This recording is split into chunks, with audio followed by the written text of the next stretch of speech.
Level 6, the peak, the pinnacle of financial freedom.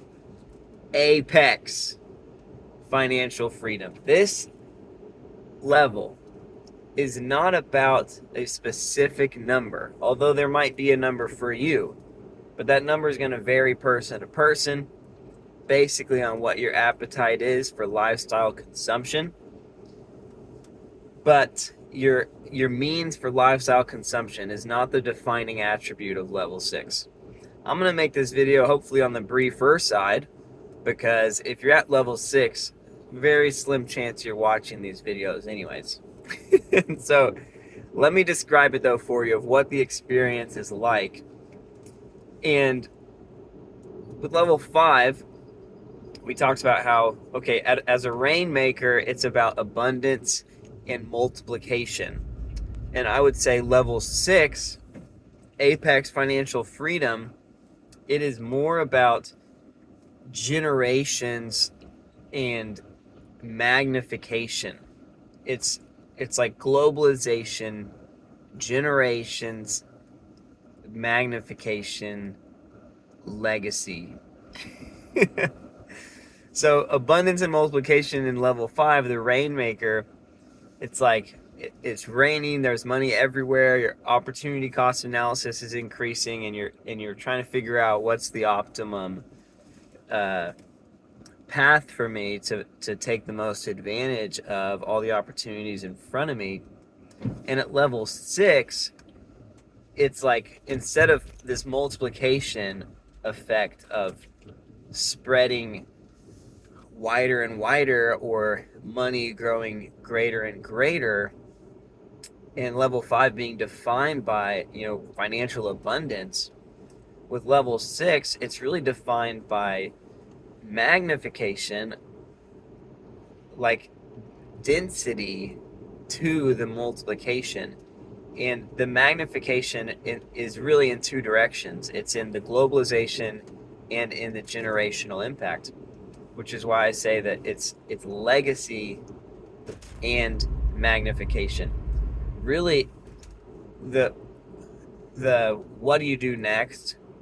What is the path forward? It's all about impact at level 6. And ultimately, again, a lot of people don't even have an appetite to ascend to level 6. But I think for the vast majority of people, they will feel completely more compelled and completely more free financially with the full ascension.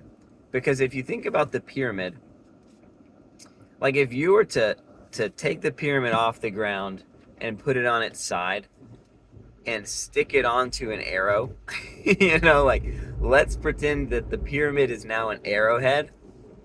Level 6, it is Apex Financial Freedom, impact. Impact is the tip of the spear. Like that is ultimately what strikes the heart, is impact. And now the thing is, like you can't reach level 6 without levels 1, 2, 3, 4, 5. You can become incredibly wealthy, but without the prior levels supporting it, it's not really a tip of a spear, it's just like a pebble. And so levels 1 and 2 are really about this internal transformation, getting free from finances, and then with level 2, cultivating a heart of gold. If you don't have that, like that's like the weight of the arrow, or like of the arrowhead, like the weight that adds force to the impact, the tip of the spear, is that internal transformation. And without that weight, like without the internal transformation, you run, let's say like you just happen to come across $100 million, which, by the way, people don't happen to come across that. But if you did, without being free from finances, you're putting yourself at severe risk of just character failure, moral failure, and just keeping up with the Joneses, and your appetite will continue to grow. It will. Even if you're in billions and billions of dollars, there will be things you can't do that you wish you could do, and ultimately you'll probably end up burning a lot of it on lifestyle, and not just on your lifestyle, but on other people's lifestyles, without being a student of the game, without cultivating the heart of gold, understanding how money works. Even if you have good intentions, let's say you have a character internally that you're proud of. A lot of people that come across great wealth with good intentions, they end up trusting someone else with almost no clear accountability to make business deals for them, to manage that money for them. And often you'll find someone that could have and should have been in apex financial freedom licking their own wounds, not from their lifestyle necessarily, but from bad investments and poor money management. And the reason that happened is because they didn't become a student of the game themselves. And then you've got sharpen the axe, level 3. And then you've got level 4, push the tempo, level 5, rainmaker. And those three, like levels 1 and 2, are kind of this internal transformation. And if you get an immense amount of wealth without internal transformation, you're basically doomed to lose that wealth sooner or later, and probably sooner. If, let's say, you have that weight, but you don't have this middle chunk, let me describe that for a second. Because those middle levels, the 3, 4, and 5, it's like the sharp edge of the arrowhead. It's the thing that cuts the skin, that shreds and does the damage. And if you had a tip of a spear and you didn't have those shredded edges kind of in the heart of the spear, it wouldn't do as much damage. And what happens functionally, like you could think about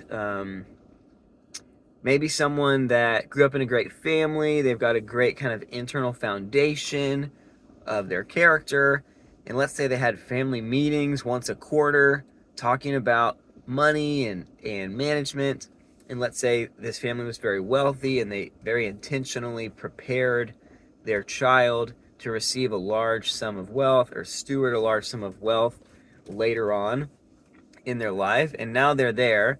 The trust fund has been passed down, whatever, the family company. And so now there's an immense amount of wealth that this person's been entrusted to. They have a pretty solid level 1, level 2, but they're missing 3, 4, 5. What happens is, it's like imposter syndrome. It's like a psychological and emotional, like, gaping wound in the heart and in the chest. It's insecurity. So it's not like vices, like you're blowing wealth, and it's not like you burned wealth through bad investments and not understanding wealth, but it's an internal turmoil that the wealth that you are stewarding is not directly connected to your ability. It's not supported by your ability, and that will haunt you for sure, and it could end up manifesting in all sorts of ways. But the point of it is not, and then it all goes to zero. The point of it is, it won't feel like financial freedom. It will as much feel like a curse as it feels like freedom, and it's because your financial state isn't reflective of your actual internal state in terms of your abilities. And if you don't know yourself very well, like, in Sharpen the Axe, you're cultivating passions, you're spending time, you're making relationships, right? You're making investments, and then you're finding out what works, and then you're adding fuel to that fire and push the tempo, level 4. And then in level 5, your abundance, multiplication, you're enjoying the fruit. Now you're focused on opportunity cost. Like, when you skip that process, it leaves a gaping wound. It leaves an empty place and an insecurity if you just try to get to apex financial freedom. And this happened with me, honestly. Um, right now I'm 29 years old. So far in my life, there's been 3 different times that I have made well over $1 million through my personal stock investments, like netted over $1 million. And the problem, well, let me try to think about how to steer this story as it relates to apex financial freedom. What happened simultaneously is a couple things. One, well, this is going to turn into a rabbit trail with this story, because what happened with the money is not the important part as it relates to level 6, but I'll tell more of that story in coming videos. But as it relates to level 6, I started out in entrepreneurship 2 years ago, and I could have and should have been in an apex financial freedom state based on just my ability to generate ROI through investments and the confidence that I had in that, the track record that I had in that, etc. That should have allowed me to build businesses very comfortably without much stress at all. But what ended up happening is, like, over time, I realized that I did not believe in myself as an entrepreneur because I didn't have the proof of concept. So even though I could afford to be an entrepreneur through the gains that I had made investing, I did not have the 3, 4, 5 tested and verified as an entrepreneur. I had only maybe done that as an investor, but not in building businesses. But here I was, no longer an employee, no longer receiving an income, and trying to build multiple businesses simultaneously. And what I'm trying to get at is the money that's accessible to you does not, it doesn't leapfrog that process. Like, you still need to go back to level 3 and 4 and 5. And so it'd be better if you just, like, built each level sequentially, so that then when you reach apex financial freedom, you have the whole pyramid there to support it. And if you recognize that in some way your finances or your financial freedom or your financial capacity is outpacing the rest of the pyramid in growth, then I want you not to just be elated that money is coming out of thin air. I want you to, like, really grow the pyramid, grow the pyramid to support the apex financial freedom that's afforded to you. So that was a little bit long-winded, but the point of all that was, you don't get to level 6 just by dollars. There's a transformation process internally, and there's a transformation process externally, I guess you could say, as it relates to your abilities and skills to strategize and cultivate resources efficiently, optimally, abundantly, through your own resources and through others' resources, as it relates to time and relationships and money. And as you synergize those things in a unique and creative and strategic and efficient and effective way, you will ascend this pyramid and you will reach apex financial freedom. And financially, the experience of apex financial freedom is that money all of a sudden becomes so,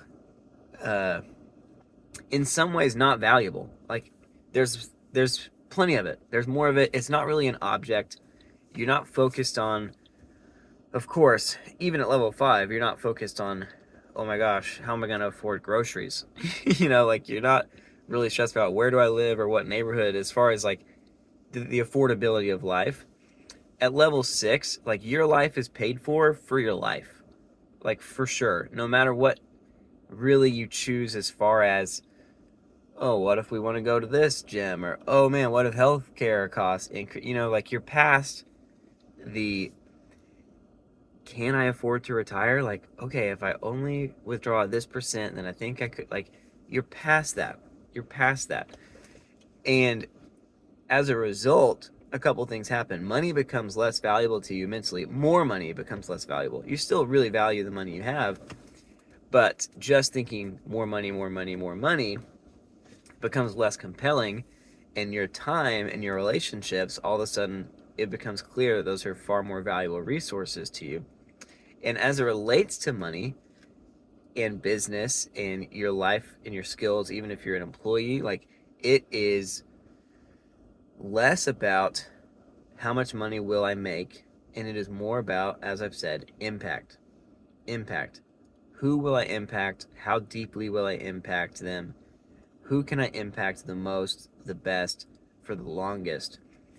And what also happens at level 6 is the world becomes so small. I mean, you've traveled whatever, you've eaten this food and that food, you've seen that culture and this culture, and okay, all the, like, the Instagram hype of here's what it's like to be wealthy, like, you taste that for a few weeks and you're like, okay, cool. If you're being honest. And then again, you go back to impact. Ultimately, if you serve a community with your skills, with, like, in the marketplace, with your abilities, if you serve a community, you will be able to feed a household. And at level 6, now you're thinking beyond feeding your own household. You're not worried about, like, will I be able to send my kids to college? You're not worried about, like, will I be able to leave an inheritance to my kids? Like, your lineage, like, if you serve a community well over your lifetime, you will be able to feed a household. At level 6, though, it's really like, if you can serve a nation, or if you can serve the globe, then you'll be able to feed communities. And again, not just in the present, but for generations. Right now I live in Northwest Arkansas, the home of Walmart, and they are a great example of, man, if I can serve the world.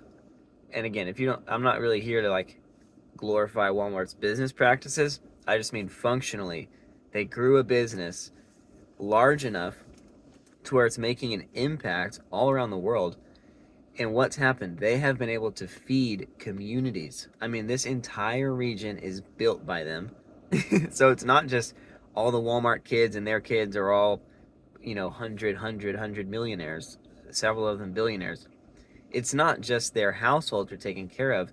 I mean, it's so many nonprofits, so many other businesses in this whole region of Arkansas that's a relatively prosperous region.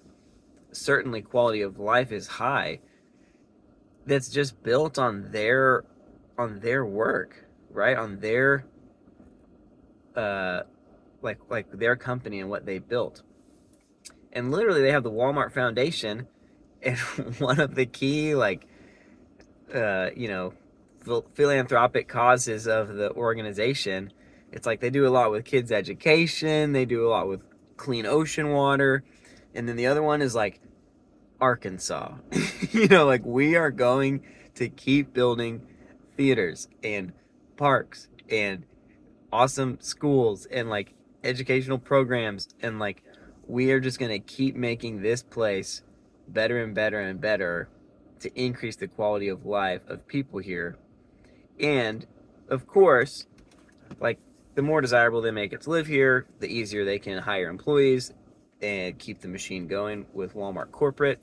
But the point is, like, they have fed a community for generations, and looking like for generations to come, based on what a man did who's not even living anymore.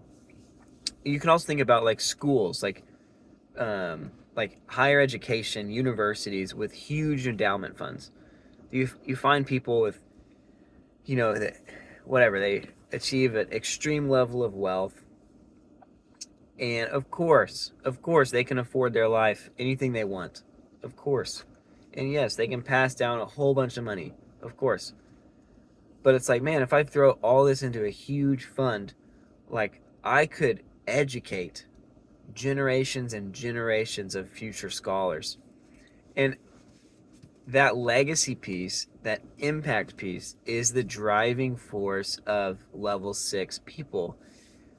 It's all about, what am I truly, deeply the most passionate about? What am I the most skilled in? How do I utilize everything that's in me that I've cultivated, all my abilities that I've cultivated? How do I align these resources and the networks of resources that are accessible to me to create the largest impact, to serve the most people with genuine service, right? It's not, you're not going to Ponzi scheme your way to generational, like, like generational value. And so it's like, it has to be real, like a real value that you really create that's really worth it for people. And so then there's clients and customers on the other side of it, etc. Or, and again, it could totally be philanthropic in nature. It could totally be a church network, or, like I said, a university, a nonprofit model where, the impact of your life goes far beyond just your own life, just your own generational line, but you're thinking generations of communities. And it's a fun place to live in. And I'm excited to explore more in the future of what it really means for me. But what the number is for you is really tied to what's your desire for impact. If you don't really care about people, then you're going to reach level 6 like faster, I guess, because all you're really worried about is your life, maybe your kids at that point. But it's not going to be the full experience, because then we're just talking about money. But when we're talking about impact, and I can be rewarded financially for impact, but I'm actually actually focused on the impact more than the finances. That is a type of freedom that I think is more profound, and it keeps you locked in. It keeps you working hard. You're not just like retired at 30 and wasting your life away and bored and not sure what to do. It's like you're locked into something way bigger than yourself. All that to say, I do also want to just throw out there that, like, the idea of legacy um, is a little bit over glorified from just a purely financial perspective. And maybe this is just another way of communicating, like, don't skip level 1, don't skip level 2. Because even you take higher education, for example, Harvard, Yale, Princeton, I mean, the people that started those institutions, I'm sure they were thinking, like, generational impact, legacy, this is what we're going to do. And in those examples, like, they started those to be like Christian institutions, right? Very connected to preaching and teaching scripture, preparing ministers for the work of service. And of course, I mean, they're not reflective of that really at all at this point. It's not like, it's not foundational to them as organizations. And so the point is, once you die, you're dead on earth. You know what I mean? Like, if you really want legacy, go for eternal impact with eternal value. Don't just focus on what can I build here, because once you're gone for a couple decades, especially if it's a couple generations, there's no amount of money that can control the type of impact and legacy that you leave on earth in human terms. Just like the people that, early on gave big money to launch these universities, I'm sure at this point they would be horrified of, like, that's not what I wanted to start at all. This is not what that money was supposed to be used for. Why are you turning this into just kind of a secular humanism, just focus on higher education? This wasn't supposed to be that. It's like, well, you passed away. You know what I mean? So, like, and of course, business climates can change. I talked about Walmart. Like, there's no guarantee they're going to be a great business 100 years from now. So don't get so obsessed with, like, there will be a street named after me, or there will be a statue built of me, or like all the desire for deep impact and deep legacy. It is still fleeting at a certain level on earth. And so 100% still think about it. I mean, it's still more noble than, how can I just live my life for myself? Like, you want to have an impact on as many people as possible, as profoundly as possible, for as long of a time in human history as possible. Like, that's the most noble thing to process through, especially if you have the ability to do it through your own internal risk taking and struggle and growth. It's your service to the world to do that. But don't get so obsessed with legacy in that sense, because it will fade, and it's only the things that are eternal that will remain. So it's a greater legacy to live for, when you're thinking about, if there was a level 7 would be heaven, which is a whole nother type of financial freedom. Unlimited resources, unlimited time, unlimited networks of relationships, and you don't get tired. Okay, you can work productively without it exhausting you or without it being difficult. I mean, we won't even be able to imagine at that level, in eternal life, in heaven, like what we're able to produce, what types of economies we're able to see once you take off the limitations of resources. But for now, we're going to cap it at level 6, because that's a little bit easier to project, a little bit easier to understand. But turns out this wasn't that brief of a video. But hey, level 6, apex, financial freedom. Pursue it, desire it. It is a philanthropic pursuit at level 6. It is impact. Impact is the tip of the spear. So hopefully you guys are motivated, and if you're already there, congratulations. Thanks for watching this video. Let me know in the comments, or shoot me a message. How accurate is my perception of level 6? Because I have dabbled at times, but ultimately I don't feel like this is where I am right now on August 8th, 2024. But I might not be far off. We'll see. But if you're there, we'd love to hear from you. All right. Talk to y'all soon.